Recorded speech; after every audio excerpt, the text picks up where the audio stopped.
তো গাইস দেখো আজকে আমি রান্না করছি। তেল গরম বসিয়ে দিয়েছি। এই যে রুই মাছ ম্যারিনেট করে নিয়েছি, আর এখানে আমি সেদ্ধ করেছি কচুর গাঠি আর আলু, ওই দিয়ে ঝোল হবে। এখানে মাছের তেল রয়েছে, ওটাও বানাবো। চলো তোমাদের সঙ্গে রেসিপি শেয়ার করি। মাছটা এখন ভাজা বসিয়ে দিচ্ছি।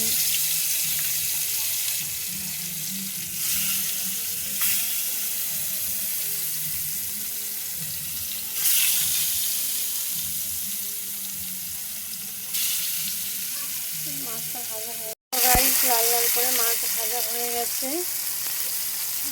এখন আমি নামিয়ে নিই। দেখো গাইস, মাছটা ভেজে নামিয়ে নিয়েছি, আর এখন পেঁয়াজ লঙ্কা কেটে নিয়েছি, আর মাছের তেলটা এখন রান্না করব। আর এটা হবে গাঠি কচু দিয়ে আলু দিয়ে তরকারি। এটা মাছের তেলটা এখন কড়াইটা আমার গরম হয়ে গেছে, এবার দিয়ে দেবো তেল।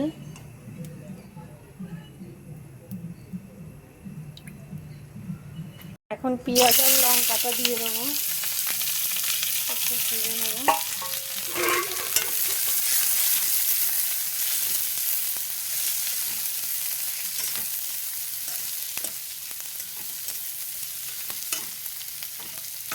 গাইস, গাঠি কচু আর আলু সিদ্ধ করে নিয়েছি, এটা আমি ভাজা করব। আর মাছ তো ওখানে রয়েছে, এখানে কালো জিরা ফোড়ন দেব। মাছের তেলটা হয়ে যাচ্ছে, হচ্ছে। আর এখানে তেল করে দিয়েছি, এখানে আলু আর কালো জিরে ফোড়ন দেব, কাঁচা লঙ্কা। আলুটা ভাজা দিয়ে দিয়েছি, আলুটা দিয়ে দিয়েছি।